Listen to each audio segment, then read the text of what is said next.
I wish I could say I was surprised when I saw them together. That the universe swallowed its breath. That the sky cracked. That something cinematic named the moment as holy or wicked. But truth is uglier and smaller than movies. It was a Tuesday, the kind that still smelled like leftover weekend. I just finished a late shift at the cafe. Hair tucked into a messy bun. Apron dusted with milk foam and cinnamon. I rounded the corner to the parking lot with my hands full, keys, phone. A paper bag with day-old croissants I planned to bring home to my sister. And there they were. My ex. My little sister. Two silhouettes leaning into each other as if gravity had found a loophole. The first thing I noticed was the tilt of his head. Ezra always tilted like that when he was trying to be charming, chin dipped, eyes soft, shoulders loose. The second thing was her laugh. Amira's laugh, sharp and careless, a firecracker tossed down a hallway. And the third thing was mine, my own heart in my throat, beating so loudly I thought it might announce me like a knock at a door I did not want to open. They didn't see me. Or if they did, they decided not to see. They kissed, quick but intimate, the kind of kiss that holds a promise like a folded note. I stood there long enough for the croissant bag to sprout grease shadows like bruises. Then I left because I knew if I stayed, I would say something I couldn't take back. And words spoken in parking lots tend to echo longer than anyone intends. I didn't cry on the drive home. I drove like I was learning how, hands at 10 and 2, eyes hard on the road. A student of staying in my lane. The city blurred into an unhelpful collage. Pharmacies glowing like small altars, a bus sighing at a stoplight, a couple arguing on the corner while holding hands. Somewhere between the cafe and our apartment, I decided I would be calm. I would not go nuclear. I would talk to my sister the way an older sister is supposed to. Clear, kind, protective. I would not give Ezra the dignity of my rage. I would not become that girl. My name is Noor, and if you've ever been the older one, you know what I mean by that girl. The one who carries everyone else's weather and calls it responsibility. I have always been the bridge, the buffer, the lookout. I was the first to translate the world for my mother when she arrived in this country with 2 suitcases and a vocabulary that tripped over itself. I was the one who learned to fill out forms without flinching, who called insurance companies and landlords, who spoke to teachers with a polite ferocity that embarrassed Amira and secretly thrilled her. I have always been the cushion between impact and consequence, the one who softens blows and writes apology emails. So when I met Ezra 2 years ago, I set down a little of all that. It felt like taking off a heavy coat after a long winter. He was easy in ways I didn't know men could be easy, quick with jokes but not with cruelty, attentive without drowning me. He walked me home from our first date and asked if he could call me in 2 days. He actually called in 2 days. He said things like, "You make me want to try harder," not because he wanted praise but because trying harder was the kind of person he was trying to become. It sounds small now, but small is where trust lives. He and Amira got along, which mattered because Amira is not easily impressed. She's 3 years younger and wears the world like a glittering jacket, loud, gorgeous, sometimes exhausting. She collects best friends the way I collect receipts, falls in love with plays and people, quits jobs when they bore her, dyes her hair when a season changes its mind. She teases me for being old at 28. "You were born sensible," she says, and I pretend to be offended. But there's a little pride stitched into it too. When Ezra and I started dating, she liked him in that breezy, sisterly way. "He's cute," she'd say, stealing fries off his plate. "For you." The cracks weren't obvious at first. They never are. The first was on a Sunday morning when we were late for my friend's engagement brunch. Ezra kept changing shirts, tossing them on the bed like disappointed auditions. I told him he looked fine. He asked if fine meant fine or fine. I laughed, the way women laugh when we're trying to signal stop before I have to be direct. He pouted, then changed one more time and said, "There. Now I feel like myself." It was nothing, a pebble in a shoe. But the second crack yawned wide enough to catch an ankle. My mother had a health scare. Not dramatic. Dizziness, a fall, stitches, but enough to turn my insides to a beehive. I spent 2 nights at her place, sleeping on the couch, cooling her forehead with that old cloth she likes, the one with lemons printed on it. Ezra sent 1 check-in text each day, both times while I was washing dishes, and when I didn't respond right away, he sent a third that said, "I feel a little neglected." I wiped my hands and typed back that my mother had stitches and could he please not make this about him. He apologized. He brought flowers. He cried, which I did not expect. Later, in bed, he told me he was trying to unlearn a childhood of being unnoticed. I held him and said I understood. I wanted to. By month 11, I had a small drawer at his place and a shelf in his shower. I know it's cliché to measure intimacy in square inches of storage, but I'm not above cliché. I like measurable things. We talked about moving in together in the hazy way couples do, 1 part fantasy, 1 part budget. And then we hit the thing we hadn't named. Our futures were not the same shape. I wanted grad school, a leap into social work so I could redistribute the care I'd practiced in private, turn it into something with structure and a salary. He wanted to freelance for a while, crash on gigs, maybe start a podcast. He said he supported my ambitions. As long as you don't disappear into them. The sentence haunted me like a hallway draft. We broke up in the most civilized way possible, soft voices, good intentions, tears that weren't performative. We promised friendship. I knew it wasn't an immediate promise, that there needed to be space, that friendship after love is like a bone that needs to set before you can run on it.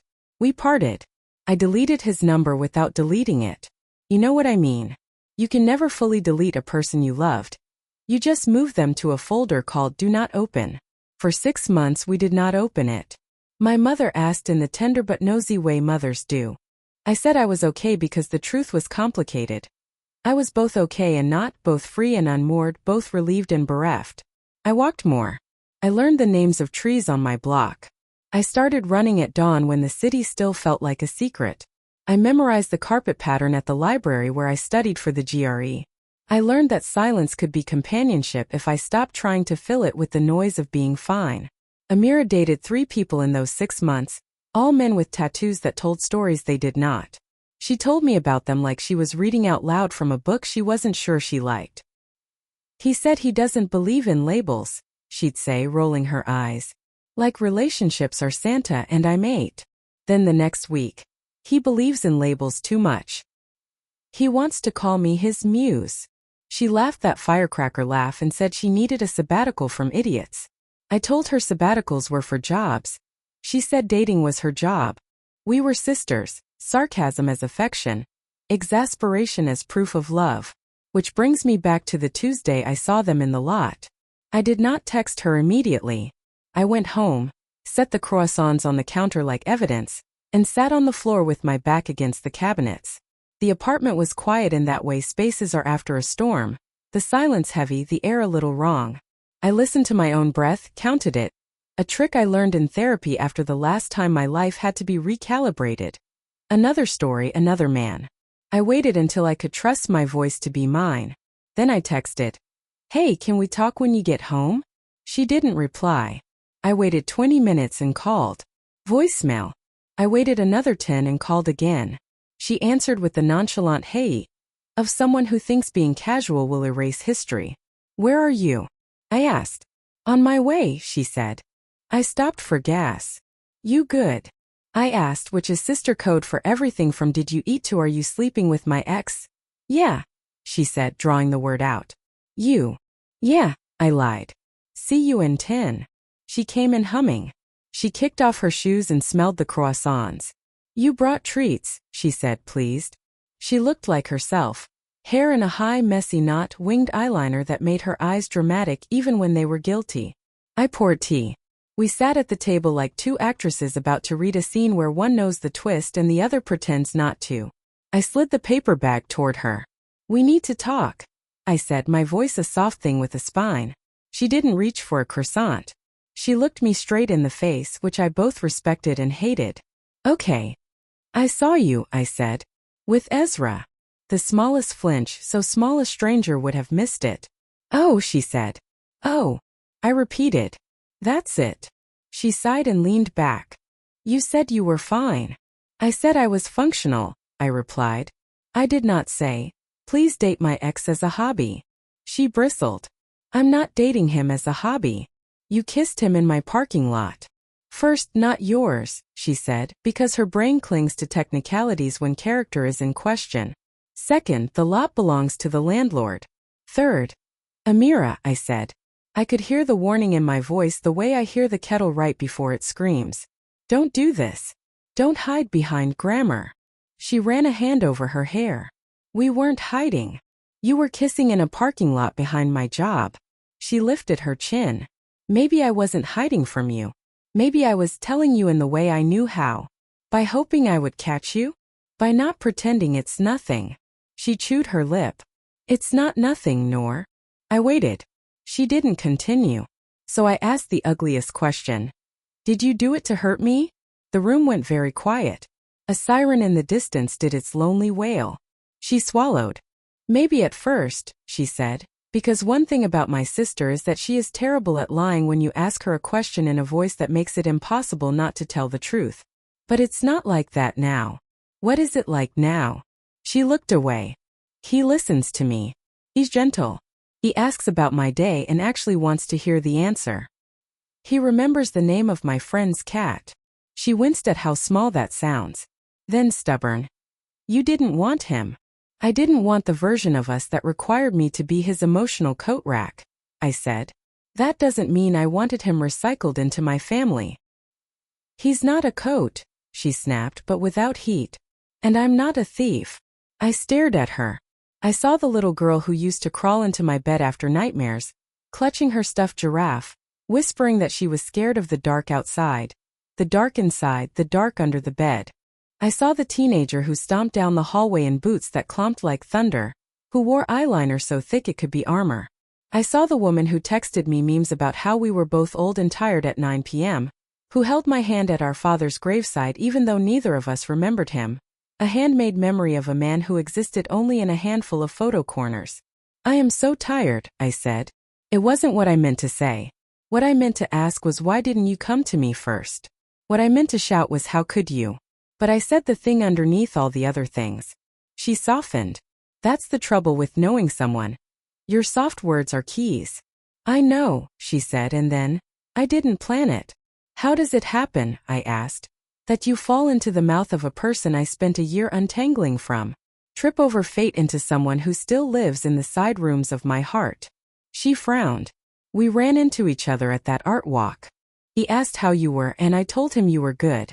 We talked about podcasts, that stupid one you hate. He said you'd banned him from sending it to you after episode 3. Her mouth did that quirk it does when she's amused. It was nothing. And then he asked if I wanted coffee. And then we kept having coffee. And then there was a night and we kissed and I felt.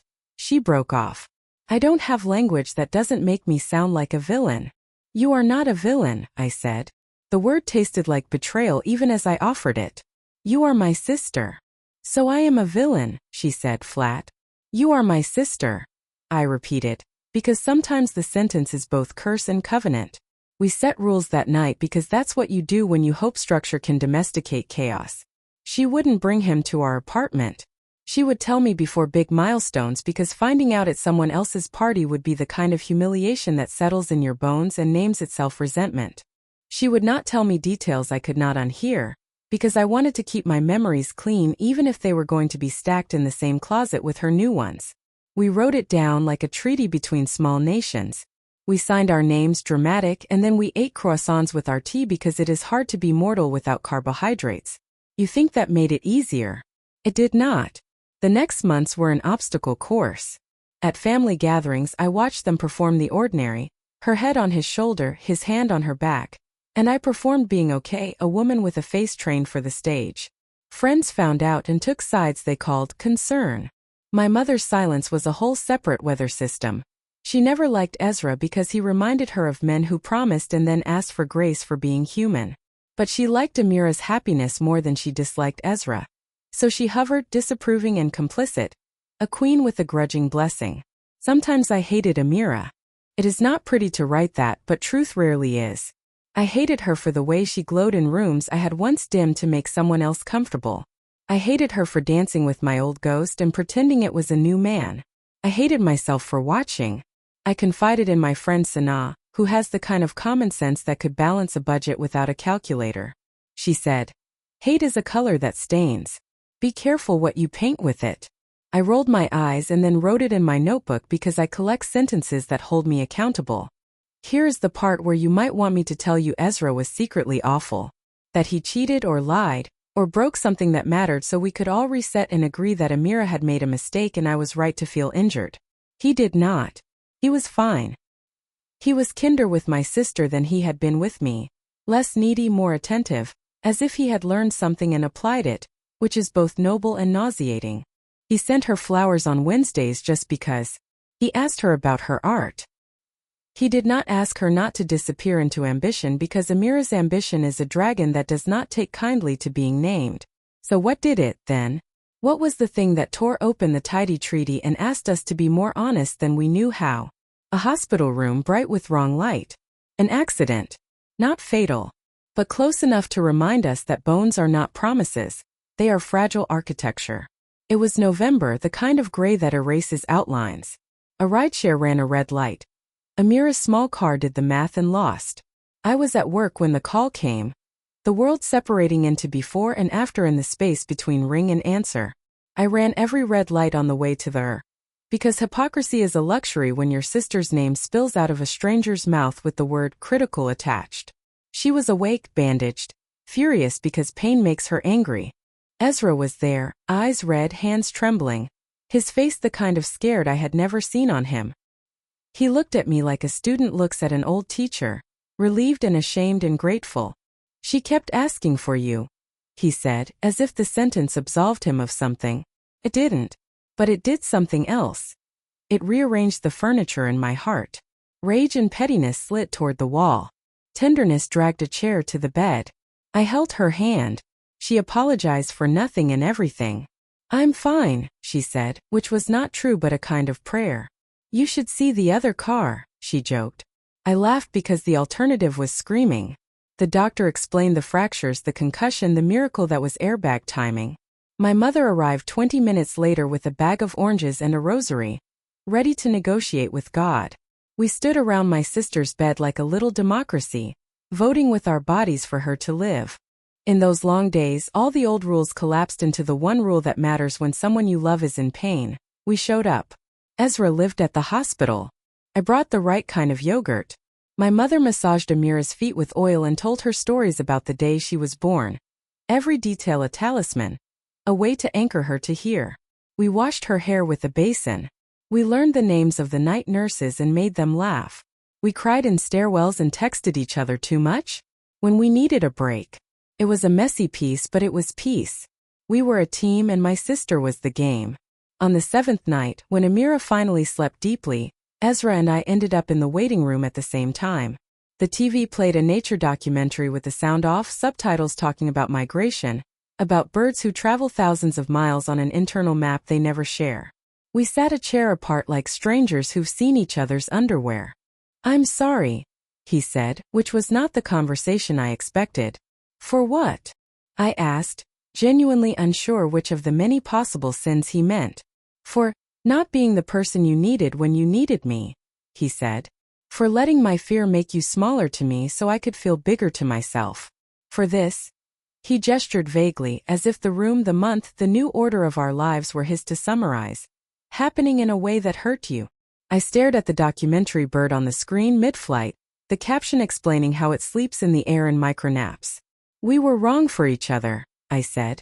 And right for a while. That is the math. You did some clumsy things.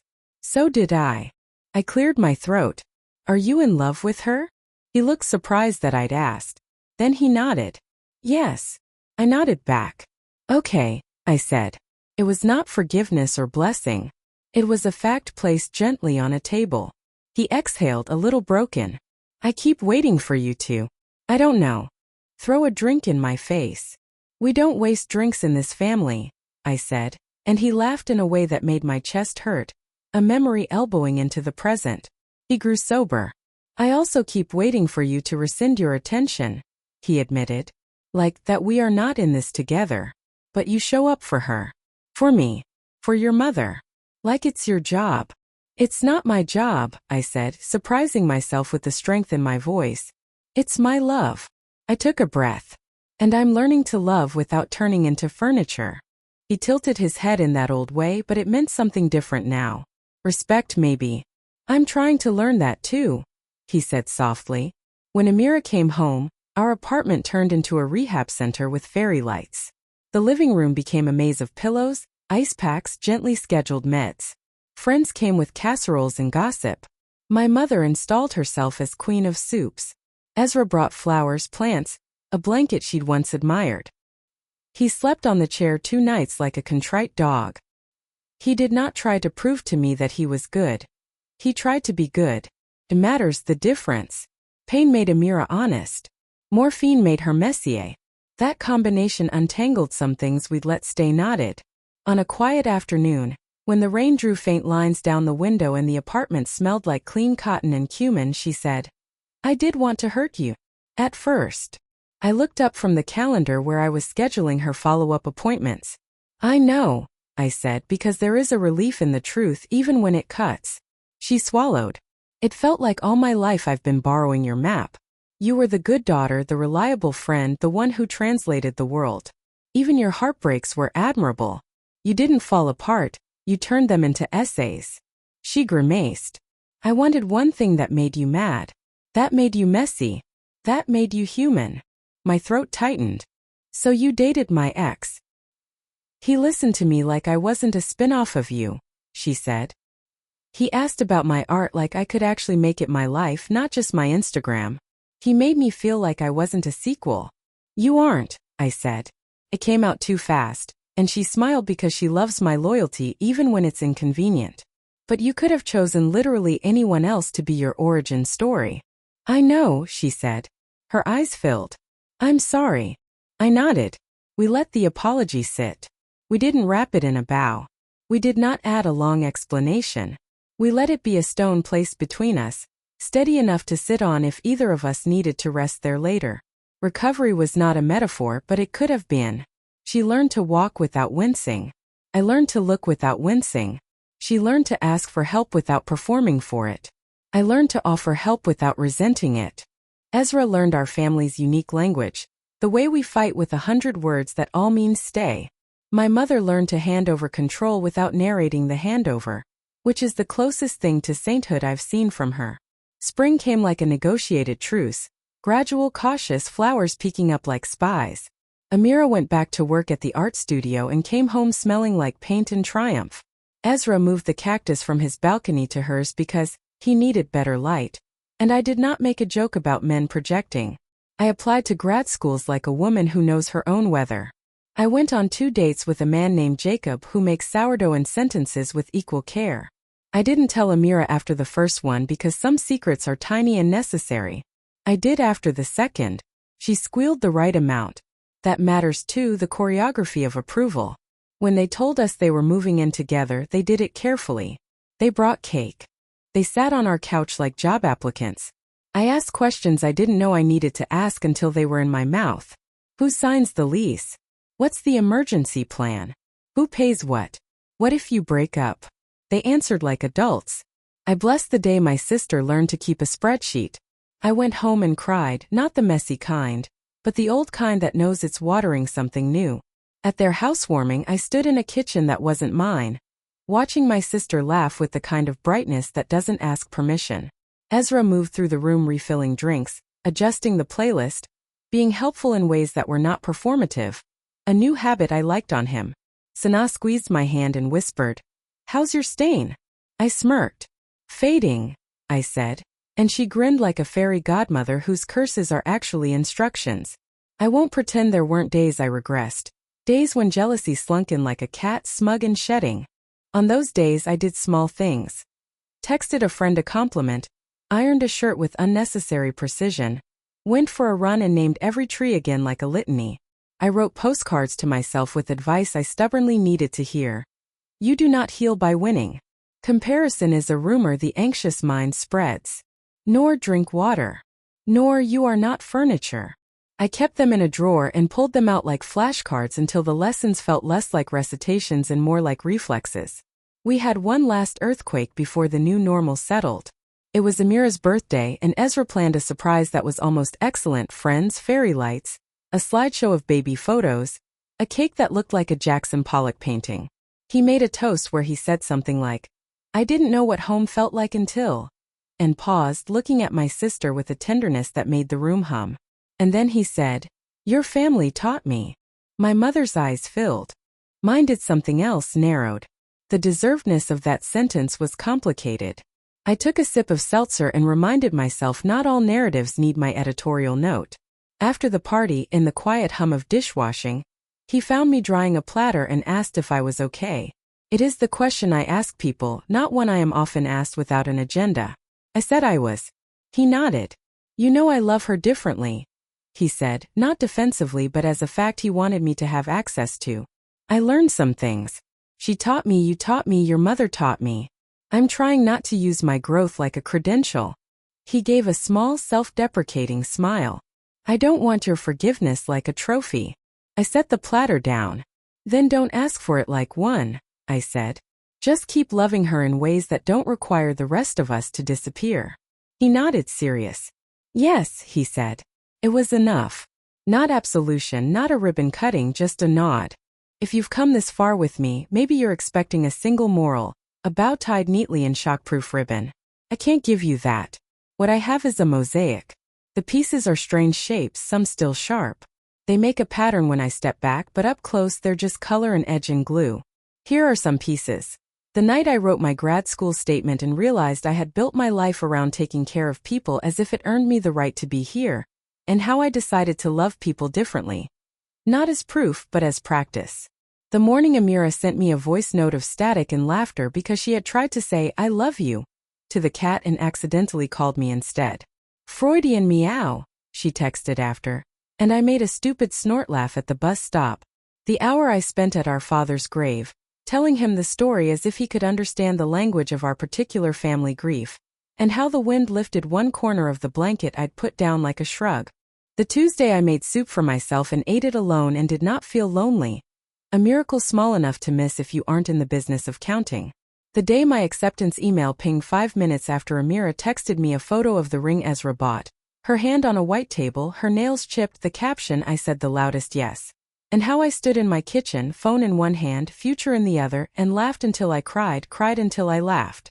When they married, small ceremony, backyard, fairy lights again because some tropes are earned. I wore a dress the color of calm and carried a speech in my pocket I never read. I watched my sister walk toward a man who had once walked away from me, and I did not feel wronged. I felt rooted. Like we were all finally standing in the places we were supposed to stand, not because fate drew the chalk outlines, but because we did. Slowly, stubbornly, with 1,000 small adjustments. At the reception, Ezra's mother hugged me and said, "Thank you for everything," which is the kind of sentence that means nothing and everything at once. Sanaa danced with me to a song we loved in high school. My mother cried into a linen napkin and told everyone who would listen that her daughters are good women, as if goodness were a recipe she'd finally gotten right. Later, when the lights were dim and the room smelled like cake and sweat and hope, Amira found me by the herb garden, mint pushing up like optimism. "I owe you a life," she said, half joke, half ledger. "You owe me nothing," I said, which was true and felt like a magic trick. "Just call me when you need to remember who you are." She grinned. "I always do." We walked back in together, two silhouettes leaning into each other, because gravity had found a better loophole. Someone handed us sparklers. We lit them and raised them to the night, lines of light stitching air into a moment. If you need my ending, this is it. My little sister dated my ex just to hurt me. That is a sentence with teeth. Bit me. It left a mark. But scars are not just reminders of harm. They are proof of healing. I won't tell you it didn't change us. It did. It shifted the furniture. It made us rearrange our rooms and our rules. It taught us that love is not a limited resource but respect is. It taught me that boundaries are not punishment. They are maps. It taught me that forgiveness is not the same as forgetting. It is remembering differently. I do not look away from them now. I look, and what I see is not betrayal frozen in amber but two people who built a thing I didn't know how to build with one of them. What I see is my sister's laugh braided with a man's care in a way that doesn't ask me to vanish. What I see too is myself, no longer a bridge or a buffer, not furniture, not a coat rack, not an unpaid therapist, just a woman who can love without bleeding out. Sometimes I still park in the lot behind the cafe and think of that first Tuesday, the kiss like a thrown stone. I stand there with a paper bag of croissants, grease shadows blooming, And I smile at the way stories begin without asking permission. Then I go home and put the kettle on. I text my sister a photo of scones I burned. She texts back a photo of the plant that refuses to die on her windowsill. We are a family made of small difficult miracles, and we are against decent odds, okay? In another life, maybe I throw the croissants at his head. In this one, I kept one and ate it on my walk, sugary flakes catching on my lip. A private sweetness in a public world. This is how it ends. Not with vengeance, not with victorious music, but with a calm heartbeat, a phone that lights up with my sister's name, and a future I chose for myself. The world keeps doing its clumsy spin. We keep our feet under us. We find our balance together.